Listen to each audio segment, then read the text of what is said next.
Spiritual warfare part 2. దేవుడిచ్చినటువంటి సర్వాంగ కవచంలో మూడోదిగా మనం చూసినట్లయితే పాదములకు సమాధాన సువార్త వలనైన సిద్ధ మనస్సు అను జోళ్ళు తొడుగుకొని నిలవబడుడి. The readiness of the gospel of peace. Shoes అనేవి యుద్ధ భూమిలో సైనికుడికి స్టెబిలిటీని ఇస్తాయి. మనము గ్రౌండ్‌లో క్రికెట్ గానీ, ఫుట్‌బాల్ గానీ ఆడేటువంటి అథ్లీట్స్ యొక్క షూ కనుక మనం చూసినట్లయితే వాటి కింద మెటల్ స్పైక్స్ అనేవుంటాయి. ఎందుకంటే అది ప్రాపర్ గ్రౌండింగ్ కోసం, స్కిడ్ అవ్వకుండా గ్రిప్ అనేది ఇవ్వడానికి, జారిపోకుండా, పడిపోకుండా స్టెబిలిటీ ఇవ్వడానికి. షూ అనేది కేవలం స్టెబిలిటీకే కాదు, but also to mobility. Mobility అంటే టు మూవ్ ఆన్. నడిచేవారు, పరిగెత్తేవారు ఫాస్ట్‌గా ముందుకెళ్ళటానికి కూడా షూస్ అనేవి కావాలి. అదేవిధంగా యుద్ధ భూమిలో ఈ సోల్జర్‌కి షూస్ అనేవి బోత్ స్టెబిలిటీ అండ్ మొబిలిటీని ఇస్తాయి. అదేవిధంగా readiness, be ready to share the gospel in season and out of the season. సమయమందును, అసమయమందును సువార్తను ప్రకటించటానికి సిద్ధ మనస్సు అనేది మనకు కావాలి. ఈ సువార్త మనము కేవలము వినటమే కాదు, నమ్మటమే కాదు, ఆ సువార్త ద్వారా మనము రక్షించబడటమే కాదు, ఈ భూమి మీద మనకొక బాధ్యత, ఒక గ్రేట్ కమిషన్ మనకివ్వబడింది. మీరు సర్వలోకానికి వెళ్లి సర్వ సృష్టికి సువార్త ప్రకటించమని దేవుడు ఆజ్ఞరూపకంగా మనకిచ్చాడు. సో, కాబట్టి ఈ భూమి మీద యేసుక్రీస్తు ప్రభువారి యొక్క మంచి సైనికుని వలె మనము ఈ సువార్తను ప్రకటించటానికి సిద్ధ మనస్సు అనేటటువంటి ఆ యొక్క జోళ్ళు ఎప్పుడూ తొడుగుకొని ఉండాలి. రెడీనెస్ అనేది మనకు చాలా ఇంపార్టెంట్. ఒకాయన ఏం చెప్పాడంటే, "the most victorious Christian is a witnessing Christian" అని చెప్పాడు. ఈ భూమి మీద జయ జీవితాన్ని జీవించే క్రైస్తవుడు ఎవడంటే, సాక్ష్యమిచ్చే క్రైస్తవుడట. సాక్ష్య జీవితాన్ని కలగటం, సాక్ష్యము ఇవ్వడము. సాక్ష్యము ఇవ్వడము ద్వారా అపవాది అయినటువంటి సాతాన్ని మనము ఎదిరించగలము. వారు గొర్రెపిల్ల యొక్క రక్తమును బట్టి, తామిచ్చిన సాక్ష్యమును బట్టి వారిని ఎదిరించిరి, జయించిరి అని ప్రకటన గ్రంథం 12వ అధ్యాయంలో మనం చూస్తాం. సువార్త పనిలో మనము ఎప్పుడూ సిద్ధపాటు కలిగి ముందుకు కొనసాగుతూ ఉండటం ద్వారా అనేకమైనటువంటి శోధనలు మనం జయించటానికి అవకాశం ఉంటది. Idle man's brain is the devil's workshop అని చెప్తారు. కాబట్టి సిద్ధ మనస్సు అనేటువంటి జోళ్ళు తొడుగుకోవాలి. మరి మనం ఎప్పుడు కూడా సిద్ధముగా ఉండి, మనం పరిగెత్తి సువార్త ప్రకటించేవారిగా ఉండాలి అంటే, మొట్టమొదటిగా you must know the gospel. సువార్త అంటే ఏంటో ముందు మనం తెలుసుకోవాలి. సువార్త అంటే ఏంటో మనకు తెలియకుండా ఇతరులకి ఏ విధంగా సువార్త ప్రకటిస్తాము? In order to be ready to preach the gospel, you must know what is the true gospel. Not only knowing the gospel, but we must live the gospel. సువార్తను మనము జీవించేవారుగా ఉండాలి. ఏ సువార్తనైతే మనం నమ్ముతున్నామో, ఆ సువార్త ప్రకారము మనము నడిచేవారుగా ఉండాలి. సో, మనము ప్రకటించే సువార్త గురించి విన్నాము. ప్రకటించే సువార్త కంటే ప్రదర్శించే సువార్త ప్రభావభరితంగా ఉంటుంది. ప్రకటించే సువార్త, ప్రదర్శించే సువార్త ఇవి 2 కూడా కావాలి. We are the living epistles. ఈ మధ్య కాలంలో దానియేలు గ్రంథము చదువుతా ఉంటే, ధ్యానిస్తా ఉంటే అనిపించింది నాకు. అక్కడ బబులోను దేశంలో వారికి సువార్తలు లేవు. బైబుల్ లేదు. అయినా గాని 4 సువార్తల రూపంలో నలుగురు యవనస్తులు నిలబడ్డారు. ఆ 4 సువార్తల పేర్లు the gospel of Daniel, the gospel of Shadrach, the gospel of Meshach, the gospel of Abednego. బైబిల్‌లో 4 సువార్తలు ఉన్నట్లు బబులోనులో గూడా 4 సువార్తలు జీవించిన సువార్తలవి. కాబట్టి అక్కడ సువార్త సభలు జరగల, లేకపోతే సంఘము లేదు, బైబుల్ లేదు, లేకపోతే క్రూసేడ్స్ జరగలేదు. రాజులు, చక్రవర్తులు, ఆ దేశంలో ఉన్న వారందరూ కూడా సువార్త విన్నారు. కారణం ఏంటంటే, ఈ నలుగురు యవనస్తులు they lived out the gospel which they believed. కాబట్టి life speaks louder than lips. యెషయా గ్రంథం 52:7లో అదే మాటని పౌలు భక్తుడు రోమా పత్రిక 10వ అధ్యాయము 15వ వచనంలో ఉటంకిస్తూ అంటాడు, "సువార్త ప్రకటించు వారి యొక్క పాదములు పర్వతముల మీద అతి సుందరములుగా ఉన్నాయంటాడు. Beautiful are the feet that wears the shoes of the gospel. That goes with the shoes of the gospel." ఈ సువార్త అనేటటువంటి ఈ యొక్క జోళ్ళు తొడుగుకొని నిత్యము సిద్ధ మనసుతో సువార్తను ప్రకటించేటటువంటి పాదములు ఎంత సుందరములు అని చెప్తా ఉంది దేవుని యొక్క వాక్యము. పౌలు భక్తుడు అంటాడు కదా, రోమా 1:17లో, I am not ashamed of the gospel. సువార్త విషయమై నేను సిగ్గుపడువాడను కాను. ఎందుకనగా నమ్ము ప్రతివానికి రక్షణ కలుగు చేయుటకది దేవుని శక్తి అయింది. అతడు ఈ యూదుడైనను, గ్రీసు దేశస్థుడైనను, అన్యుడైనను, సిథుడైనను ఎవడైనా సరే నమ్ము ప్రతివానికి రక్షణ కలుగు చేయుటకు అది దేవుని శక్తి. Gospel is the power of God unto salvation. The gospel is the power of God unto salvation. ఒక ఆయన అడిగాడట, అయ్యా, ఎందుకు మీరు పరుగులెత్తి సువార్త ప్రకటిస్తారు? ఎందుకని మీరు ప్రతిరోజు వచ్చి ఇక్కడ సువార్త పరిచర్య చేస్తారు? ఒక్కడు గూడా వింటలేదు కదా! అంటే ఆయనన్నాడంట, వారెవడో వింటాడనో, వారెవరో మారతారని కాదండి. ముందు నేను మారకుండా ఉండటానికి, నేను పడిపోకుండా ఉండటానికి, నేను చల్లారిపోకుండా ఉండటానికి ముందు నేను సువార్తను ప్రకటిస్తా ఉన్నాను. నన్ను మార్చిన ఈ సువార్త నేను ఎందుకు ప్రకటిస్తా ఉంటాను అయ్యా అంటే, మొట్టమొదట అంటున్నాడు, ముందు నా బ్రతుకు మారిపోకుండా ఉండాలి. రెండవది, దేవుని ప్రేమ నన్ను బలవంతం చేస్తా ఉంది. మూడవది, నశించినటువంటి ఆత్మలను చూస్తా ఉన్నప్పుడు నేను చెప్పకుండా ఉండలేను. ఈ సువార్త గూర్చి నేను సిగ్గుపడను. అయితే you must know what is the gospel. ఈ దినాల్లో అనేక రకాలైనటువంటి సువార్తలు వింటున్నాం. ప్రాస్పారిటీ గాస్పెల్ అని, హెల్త్, వెల్త్ గాస్పెల్ అని, లేకపోతే ఇంకా అనేక రకాలైనటువంటి గ్రేస్ గాస్పెల్ అని, ఇలాంటి సువార్తలు అనేకమని మనం ఈ లోకములో వింటా ఉన్నాం. బైబిల్‌లో ఆల్రెడీ చెప్పబడింది. అనదర్ గాస్పెల్, వేరొక సువార్త, వేరొక సువార్త అనే కేటగరీలోనే ఇవన్నీ వస్తా ఉన్నాయి. అయితే మనము సరి అయినటువంటి సువార్త ఏంటో మనం అర్థం చేసుకోకపోతే, మనము సువార్తను ఎలాగ ప్రకటిస్తా ఉన్నాం? కాబట్టి సువార్తలో ఉండవలసినటువంటి ఇర్రెడ్యూసిబుల్ మినిమమ్ ఎలిమెంట్స్ ఏంటి అంటే, మొట్టమొదటగా I must realise that I am a sinner deserving of death. ఏ భేదము లేదు. అందరూ పాపము చేసి దేవుడు అనుగ్రహించు మహిమను పొందలేకపోతూ ఉన్నారు. I am a sinner deserving death, which is eternal death, hell fire. రెండవది, I need grace of God to be forgiven. ఈ పాపం వల్ల వచ్చు జీతము మరణము. ప్రభువైన యేసుక్రీస్తునందు దేవుడు అనుగ్రహించు ఉచితమైనటువంటి కృపావరము నిత్య జీవము. దేవుడు ఉచితముగా ఇచ్చినటువంటి కృపావరము. Free gift of God is eternal life in Christ Jesus. I need the grace of God, the gift of God which is Christ is eternal life. ఇది ముందు నాకు అర్థమవ్వాలి. తర్వాత, Jesus Christ is my substitute, died in my place. యేసుక్రీస్తు ప్రభువారు నా స్థానములో నాకు బదులుగా నా శిక్షను ఆయన భరించాడు అనేటువంటి సత్యము నాకు అర్థమవ్వాలి. So my problem is sin.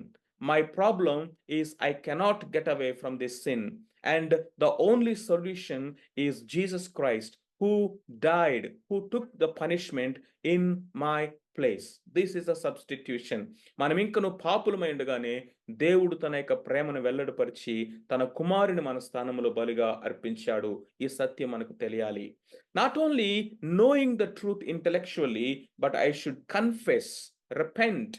I should confess and believe that Jesus Christ is my personal saviour and lord. ఆయన నా స్థానంలో మృతి పొందటమే కాదు, ఆయన మూడవ దినమున తిరిగి లేచాడు. ఆయన మన అపరాధముల నిమిత్తమై అప్పగించబడి మనల్ని నీతిమంతులుగా తీర్చుటకై ఆయన తిరిగి లేచి ఉన్నాడు. The resurrection of Jesus Christ I must believe. అంతేకాదు ఆయన మూడవ దినమున తిరిగి లేచి ఆయన 40 రోజులు ఈ భూమి మీద శిష్యులకు అగపడి అనేక సూచనలు ఆయన చేసి దేవుని రాజ్యమును గురించిన సువార్త ప్రకటించి ఆయన పరలోకమునకు ఆరోహణమయ్యాడు. తిరిగి ఆయన రాబోతూ ఉన్నాడు. This is the essence of the gospel. Man's problem sin. God's only solution is Jesus Christ.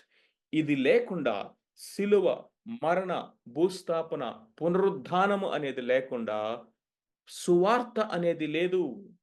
పాపము గురించి చెప్పకుండా, మానవుని యొక్క పతనమైన స్థితి గురించి చెప్పకుండా, దేవుని యొక్క ఉచితమైన కృప, ఆ కలువరి శిలువలో తన కుమారుని మన కొరకు బలిగా అర్పించినటువంటి ఆయన ప్రేమను గురించి చెప్పకుండా, ఆయన మరణ, భూస్థాపన, పునరుద్ధానమును లేకుండా సువార్త అనేది లేదు.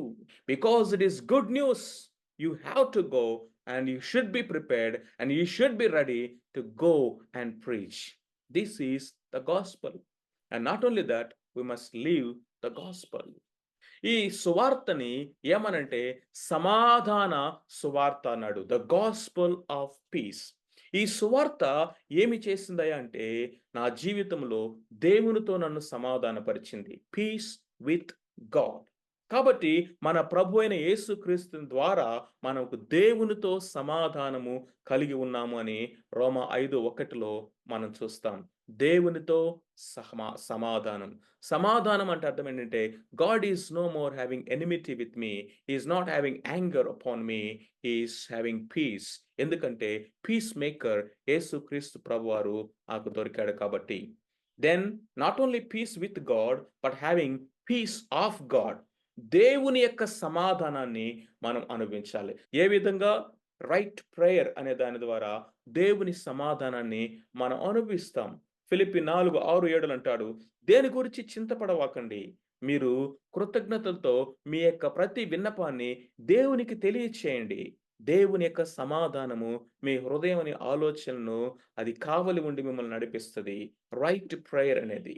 రెండోది రైట్ థింకింగ్. 4:8 ఫిలిప్పీలో అంటాడు, ఏది రమ్యమైనవో, ఏది ఖ్యాతి గలవో, ఏది పవిత్రమైనవో, ఏవి నిత్యమైనవో వాటి మీద మీరు మనస్సు ఉంచండి.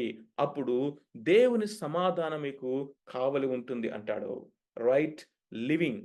ఈ విధమైనవి చేస్తూ మీరు జీవించినట్లయితే దేవుని యొక్క సమాధానము మిమ్మల్ని గాడ్ చేస్తుంది. సో 6-9 వరకు ఫిలిప్పీ పత్రికలో right prayer, right thinking, right living అనేది మనకెప్పుడు కూడా దేవుని యొక్క సమాధానము ఒక గార్డింగ్ ఏంజెల్ లాగా మనల్ని తోడుగా ఉంటుంది. ఆ యొక్క పీస్ అనేది నిత్యము నిలిచి ఉండేది. And then peace with others. సఖ్యమైనంత వరకు అందరితో సమాధానంగా ఉండమని రోమా 12:18 చెప్తాడు. ఇదిగో, blessed are the peace makers and they shall be called the children of God. సమాధానపరచువారు ధన్యులు, వారు దేవుని కుమారులు అనబడతారు. అసలు సమాధానమే లేనటువంటి ఈ జీవితానికి తన కుమారుని ద్వారా, ఆ సమాధానకర్త అయినటువంటి తన కుమారుని ద్వారా మనకు సమాధాన స్థితిని అనుగ్రహించి, ఆ సమాధానాన్ని మన హృదయములో ఆయన పెట్టి, సమాధానం నాతోనూ సమాధానం ఇతరులతో కలిగి ఇప్పుడు ఇతరులకు సమాధాన పరిచేటటువంటి స్థితిలోను సమాధాన పరిచే ఈ పరిచర్యను చేసేటటువంటి స్థితిలోకి దేవుడు మనల్ని పిలిచాడు. It is through the gospel. That's why it is called the gospel of peace అని మనం చూస్తా ఉన్నాం. సో కొరింథీయులకు రాసిన 2వ పత్రిక 5:18-19 వరకు మనము ఈ సువార్తకు మనం అంబాసిడర్స్ అయి ఉన్నాము. ఈ సువార్త ప్రకటించడానికి. So we are the ambassadors of peace. We take the gospel of peace wherever we go. మీ ఫ్రెండ్స్‌కి ఎప్పుడైనా సువార్త చెప్పావా? నీ సాక్ష్యం ఎవరితోనైనా నువ్వు పంచుకున్నావా?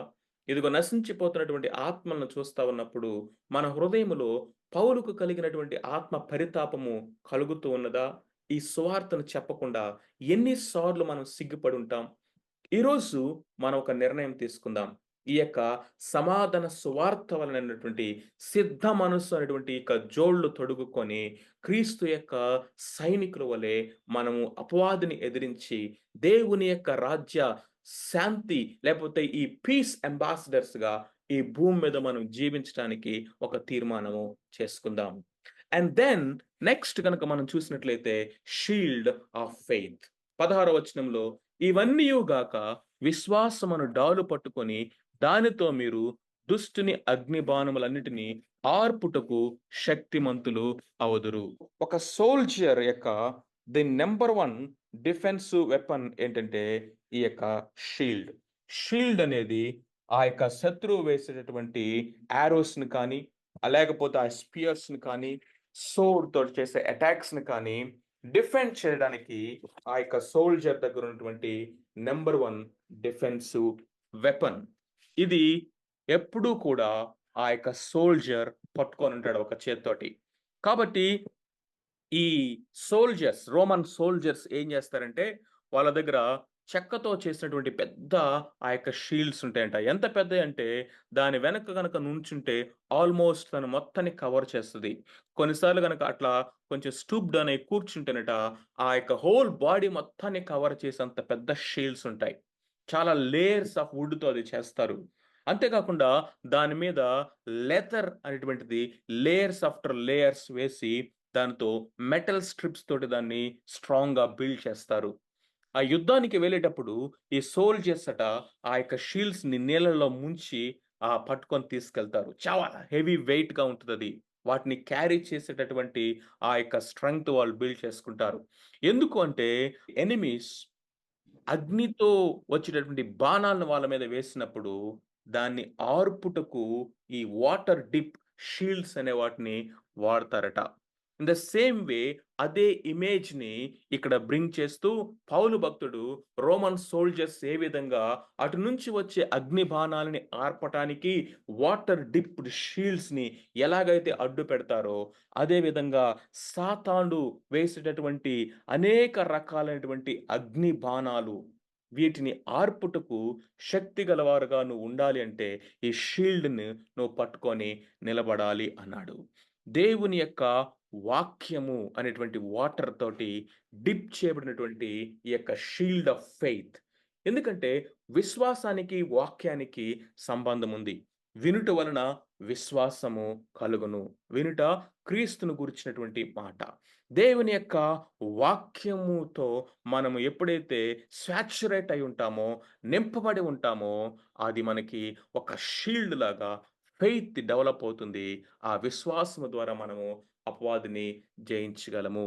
Saving faith is a momentary that you put your faith on Jesus Christ, but living faith is daily process, every day carrying this weapon, the shield of faith, and facing the enemies and fiery darts of the enemy. So ఇదేంటంటే దేవుని యొక్క వాగ్దానాలని, దేవుని యొక్క సామర్థ్యాన్ని నమ్మి ఆయన మీద ఆనుకోవడం.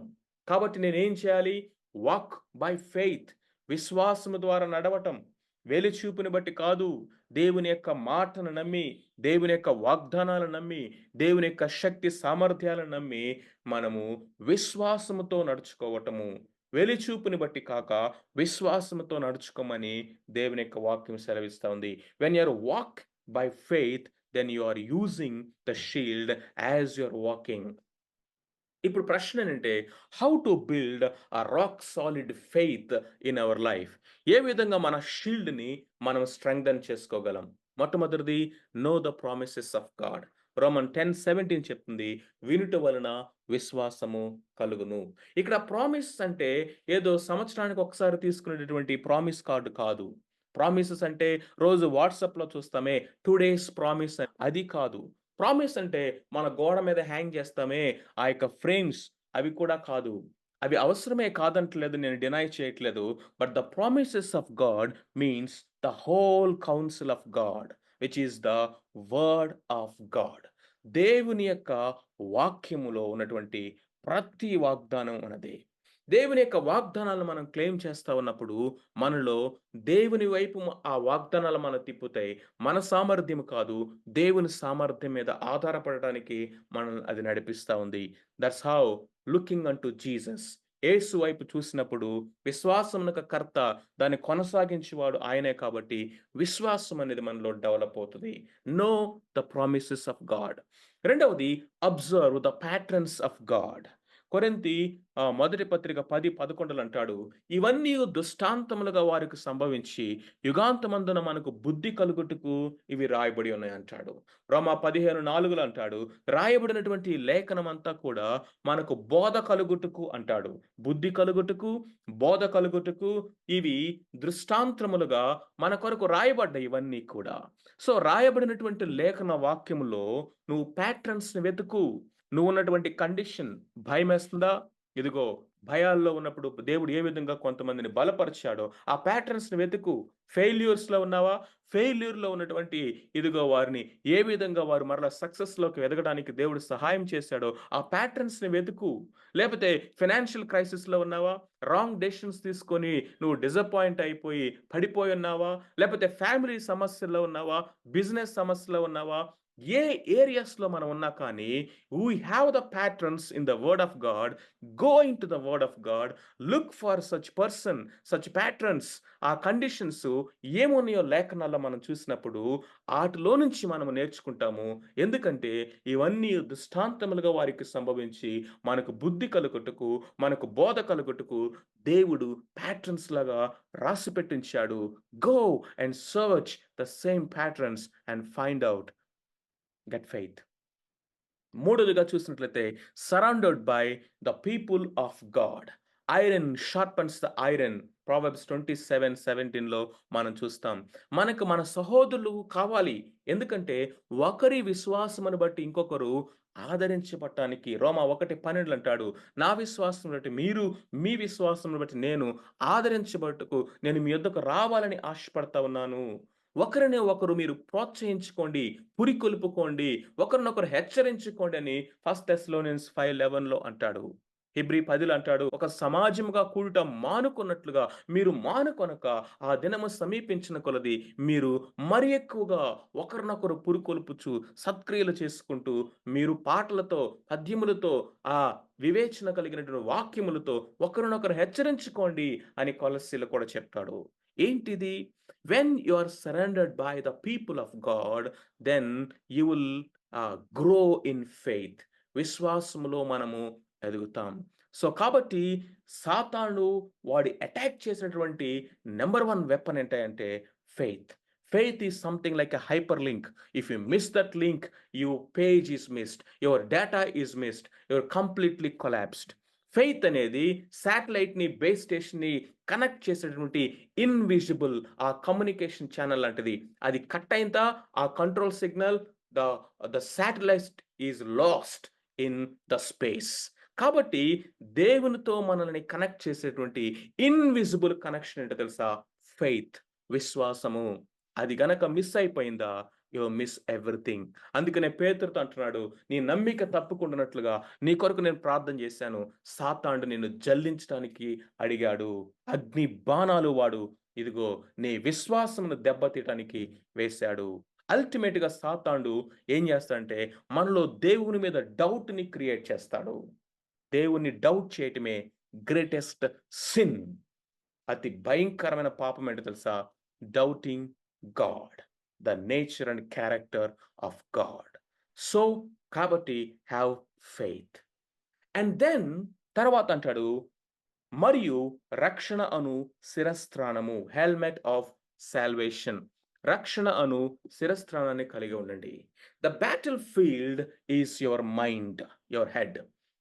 ఆత్మీయ జీవితంలో, ఈ ఆత్మీయ పోరాటములో, పోరాటము జరిగేటటువంటి యుద్ధ భూమి ఏంటంటే మన యొక్క మైండ్. ఎందుకో తెలుసా? మన యొక్క మైండ్ అనేది ప్రతి విధమైనటువంటి కమ్యూనికేషన్ ఛానల్ అది.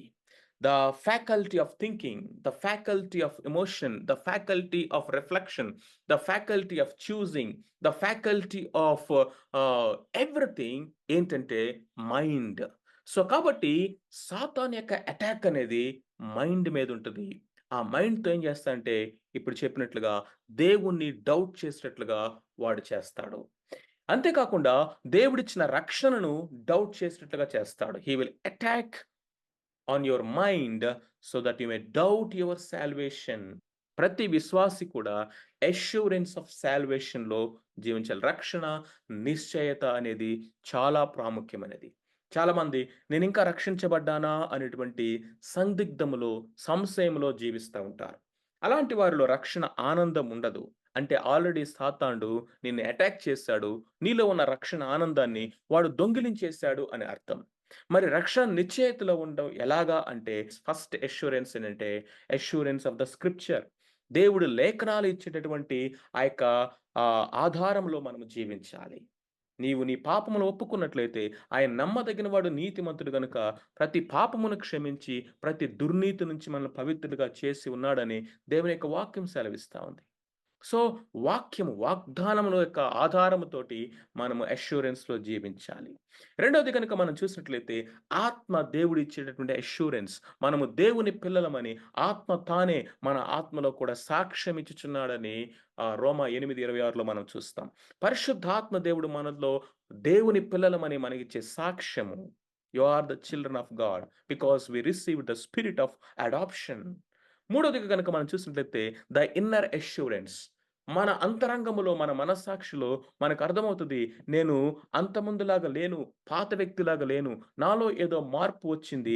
నేను నూతన వ్యక్తిని అనేటటువంటి ఆ ఇన్నర్ పర్సనల్ ఆ అష్యూరెన్స్ అనేది వస్తుంది. నాలుగో అల్టిమేట్‌గా మన చుట్టూ ఉన్నవారు కూడా సాక్ష్యమిస్తారు. Hey! You are change. You are not like the same as the old one. ఏమైంది నీకు అని. ఎందుకంటే మారు మనస్సుకు తగిన ఫలమే మారు మనస్సుకు తగినటువంటి ఆ యొక్క రుజువు. The proof of repentance is the fruit of repentance. So, కాబట్టి ఈ విధమైనటువంటి అష్యూరెన్స్‌లో మనము జీవించాలి. అంతేకాకుండా మన యొక్క మైండ్ అనేది స్పిరిట్ కంట్రోల్డ్‌గా ఉండాలి. అంతేకాకుండా renewal of our mind. Spirit controlled mind, renewal renewed mind. రోమా 12, 1, 2లో మనం చూస్తాము. ఈ లోక మర్యాదను మీరు అనుసరించకుండా ఉత్తమము, అనుకూలము, సంపూర్ణమైన దేవుని చిత్తమేదో మీరు పరీక్షించి తెలుసుకున్నట్లు మీ మనస్సు మారి నూతన మగుట వలన రూపాంతరము పొందుడి. Be transformed by the renewal of your mind. ఆ రెన్యూవల్ ఎలా వస్తదో తెలుసా? వర్డ్ ఆఫ్ గాడ్ ద్వారా వస్తది. Mind is a real battle ground. The channel of all communication. అన్ని తలంపులు, అన్ని ఆలోచనలు, అన్ని రకాలైనటువంటి వాయిసెస్ ఇక్కడే వినపడతది. ప్రతి విశ్వాసి యొక్క మైండ్‌లో బ్యాటిల్ ఎక్కడంటే, ఒకటేమో దేవుని స్వరము, ఇంకొకటేమో సాతాను స్వరము. ఒకటేమో సత్యము, ఒకటేమో అబద్ధము. ఒకటేమో దేవుని యొక్క వాక్యము, ఇంకొకటి గనుక చూస్తే సాతాడు చేసినటువంటి భ్రమపరిచే అబద్ధాలు. ఈ విధముగా ఈ రెండిటిలో మనలో బ్యాటిల్ అనేది జరుగుతా ఉంటది. ఎందుకంటే మైండ్‌లోనే విల్ అనేది ఉంది. నువ్వు నిర్ణయం తీసుకోవాలంటే you should say yes or no. That is in your hand. Billy Graham గారు ఈ స్పిరిచ్యువల్ వార్‌ఫేర్ గురించి ఆయన ఎక్స్‌ప్లెయిన్ చేస్తూ ఒక ఎగ్జాంపుల్ ఆయన ఎక్స్‌ప్లెయిన్ చేస్తాడు. White dog and black dog. ఒకాయన దగ్గర 2 కుక్కలున్నాయట. ఆయన ఎప్పుడు కూడా పోటీ పెడతాడు. మీరు చెప్పండి ఈ 2 కుక్కల్లో ఏది గెలుస్తది? White or black? ఈ రెండిటికి మేము పోటీ పెడతాను రేపంటాడు. వారు ఇది బాగా బలంగా ఉంది కాబట్టి ఈ యొక్క వైట్ డాగ్ గెలుస్తది అని గనక అందరూ దాని మీద బెట్టింగ్ చేశారనుకోండి. కొన్ని రోజుల పాటు ఆ వైట్ డాగ్‌కి అన్నం పెట్టకుండా ఓన్లీ బ్లాక్ డాగ్‌కి ఫుల్లుగా పెట్టేస్తాడట. అప్పుడు ఇది బలుస్తది. అది వీక్ అవుతది. ఎప్పుడైతే పోటీకొస్తదో అప్పుడు ఆటోమేటిక్‌గా బ్లాక్ డాగ్ గెలుస్తది. మళ్ళీ నెక్స్ట్ రెండిటిని ప్రెజెంట్ చేస్తారు. ఇప్పుడు బ్లాక్ డాగ్ బలంగా ఉంది కాబట్టి ఇదే గెలుస్తదని అందరూ దీని మీద ఆ యొక్క బెట్టింగ్ వేస్తారట. అప్పుడు దీనికి అన్నం పెట్టమానేసి వైట్ డాగ్‌కి ఫుల్లుగా దానికి మీట్ పెడతాడు. ఆ తర్వాత ఇది బలమైపోయి దాన్ని గెలుస్తది. What's the point here? మనలో వైట్ డాగ్, బ్లాక్ డాగ్ లాగా 2 స్వరాలు వినపడతా ఉంటాయి. 2 స్వభావాలు పనిచేస్తా ఉంటాయి. నువ్వు ఎవరికి ఎక్కువ ఫీడ్ చేస్తావో వారే గెలుస్తారు. Feed your mind with the fact, not just feelings. ఈ రోజుల్లో ఏంటో తెలుసా? జస్ట్ ఫీల్ ఇట్ అంటున్నారు. అండ్ దెన్ డూ ఇట్ అంటున్నారు. ఫీలింగ్స్ అనేవి పాసింగ్ క్లౌడ్స్ లాంటివి. అవి ఈరోజు కనపడతాయి. అంతలో మాయమైపోతాయి. ఈరోజున్న ఫీలింగ్స్ రేపుండవు. కానీ మన యొక్క మైండ్‌కి కావాల్సిందేంటంటే ఫ్యాక్ట్ కావాలి. Which is the truth, which is the word of God. So, he will attack your assurance of salvation by creating so many doubts. So, ఏం జేయాలి? You need helmet of salvation. And then finally, you need the sword of the spirit. 6:17లో ఆత్మ ఖడ్గమును ధరించుకొనుడి. What is the sword of the spirit? This is the only offensive weapon in the whole armour of God. ఈ సర్వాంగ కవచములో మిగిలినటువంటి ఈ యొక్క weapons అన్నీ కూడా డిఫెండ్ చేసుకునేటువంటి వెపన్సే. కానీ అఫెన్సివ్ వెపన్ ఏంటంటే ఆత్మ ఖడ్గము.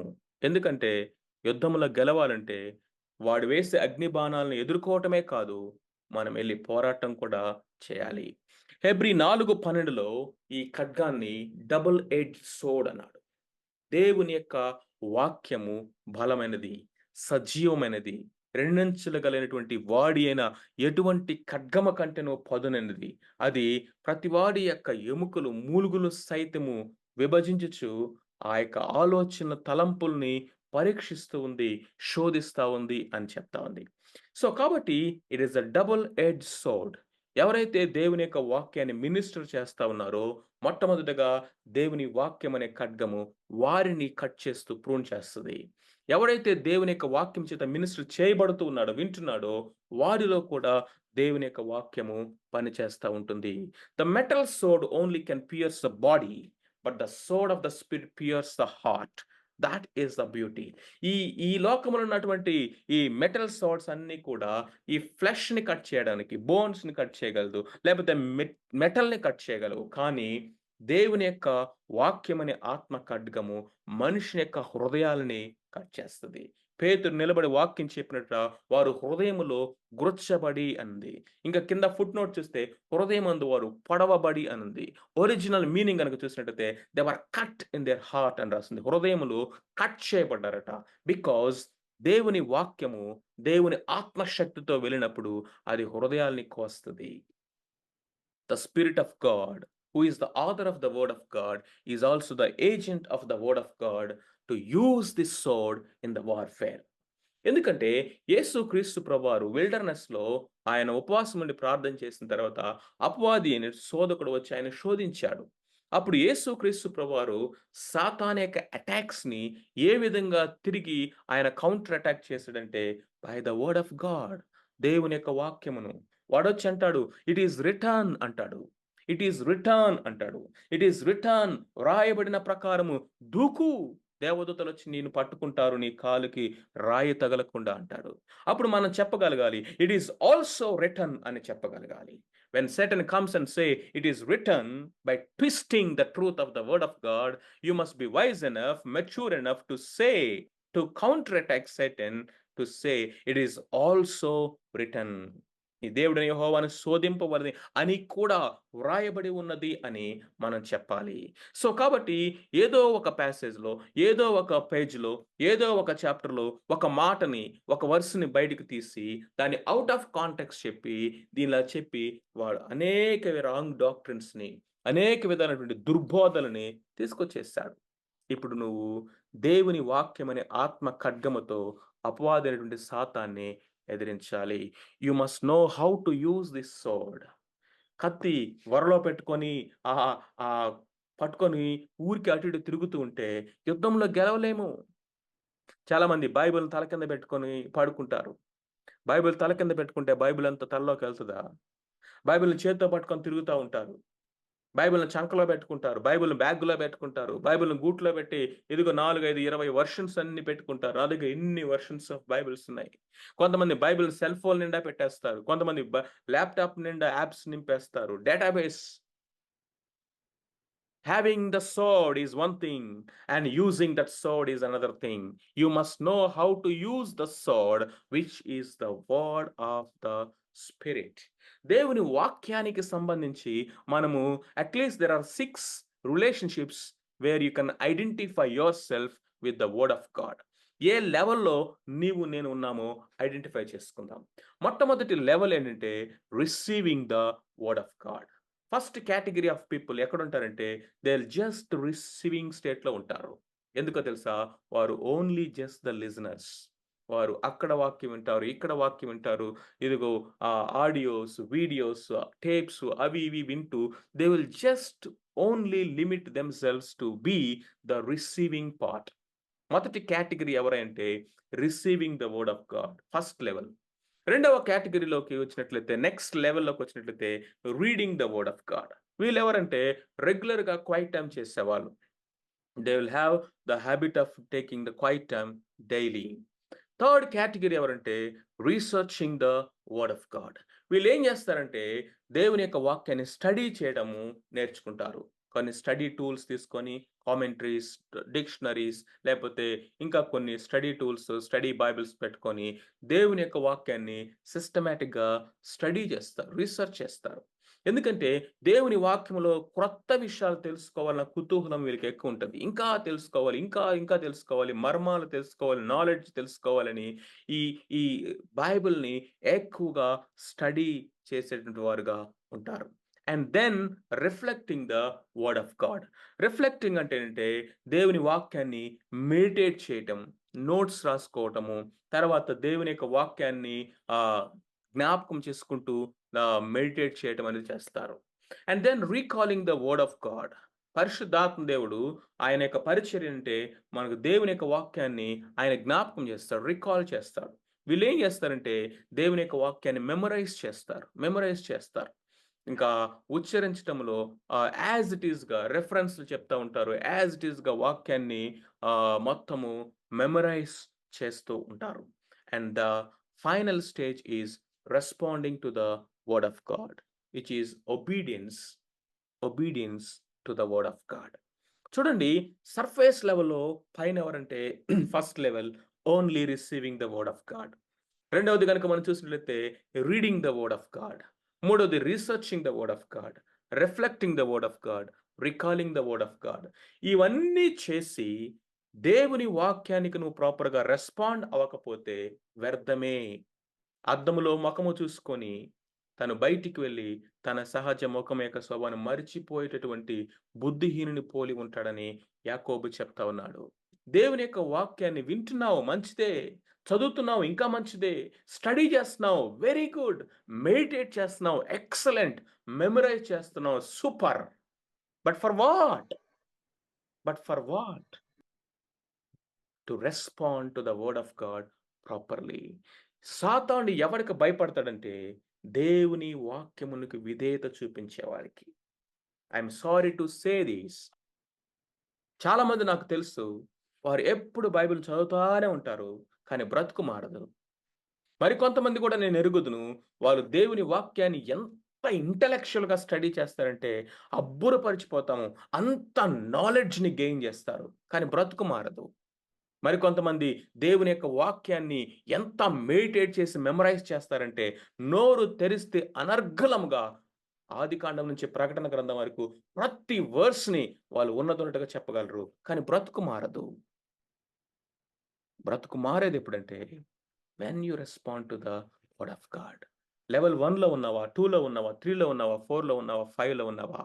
ఎక్కడున్నావు? Come to level 6 wherever you are. We should come down to the level of responding to the word of God which is obedience. దేవుని యొక్క మాట వినువాడు మరిధన్యుడు అని ప్రభు చెప్తా ఉన్నాడు. అండ్ ఫైనల్లీ ఈ ఆర్మర్‌లో ఉన్నటువంటి ఈ వెపన్స్ అన్నిటిని యూజ్ చేసేటువంటి ధరించుకునేటటువంటి ఎనర్జీ, శక్తి మనకు కావాలి. That comes only through the prayer. ఆత్మ వలన ప్రతి సమయమందును ప్రతి విధమైన ప్రార్థనను, విజ్ఞాపనను చేయుచు ఆ విషయమై సమస్త పరిశుద్ధుల నిమిత్తము పూర్ణమైన పట్టుదలతో విజ్ఞాపన చేయుచు మెలకువగా ఉండుడి. ప్రే ఆల్వేస్. Pray for all. సమస్తమైన పరిశుద్ధుల నిమిత్తము. సమస్తమైనటువంటి సమయముల్లో ప్రే ఇన్ ద స్పిరిట్. ఆత్మ వలన ప్రార్థన ఎలాగంటే ఆత్మ వలన జరిగేది. ప్రే విత్ ఓపెన్ ఐస్. మెలకువగా ఉండి పట్టుదలతో విజ్ఞాపన, ప్రార్థన ప్రతి సమయంలో అందరి కొరకు ఆత్మతో చేయి. అప్పుడు అపవాదైనటువంటి సాతాన్ని ఎదిరించుటకు శక్తి కలిగినటువంటి వారముగా ఈ సర్వాంగ కవచములో ఉన్నటువంటి ప్రతి వెపన్స్‌ని యూజ్ చేసేటువంటి వారముగా మనము ఉండగలుగుతాం. ఇంట్రెస్టింగ్ థింగ్ ఏంటో తెలుసా? Christ is our full armour of God. Christ is our full armour of God. ఎందుకో తెలుసా? Christ is our truth. He says, I am the truth. Christ is our righteousness. క్రీస్తు మన యొక్క నీతి అయి ఉన్నాడు.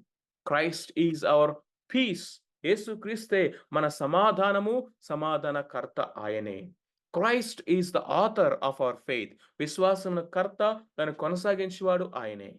Christ is our salvation. ఆయన తన ప్రజల పాపం నుండి ఆయనే రక్షించును గనుక ఆయనకు రక్షకుడు అని, సేవియర్ అని పేరు పెట్టును. Christ is the word. ఆదియందు వాక్యము ఉండెను, వాక్యము దేవుని యొద్ద ఉండెను, వాక్యము దేవుడై ఉండెను. ఆ వాక్యమే కదా శరీరధారిగా మన మధ్యకు నివసించటానికి వచ్చెను. యేసుక్రీస్తు ప్రభువారే బెల్ట్ ఆఫ్ ట్రూత్. యేసుక్రీస్తు ప్రభువారే మన యొక్క బ్రెస్ట్ ప్లేట్ ఆఫ్ రైచియస్నెస్. యేసుక్రీస్తు ప్రభువారే ఆ యొక్క సమాధాన సువార్తను సిద్ధ మనస్సు. యేసుక్రీస్తు ప్రభువారే విశ్వాసం అనేటువంటి డాలు. యేసుక్రీస్తుయే నా రక్షణ శిరస్త్రాణము. యేసుక్రీస్తుయే ఆయనే ఆత్మ ఖడ్గము. కనుక receive Christ and receive this armour. Full armour. క్రీస్తును ధరించుకో. ఈ ఫుల్ ఆర్మర్‌ని ధరించుకో.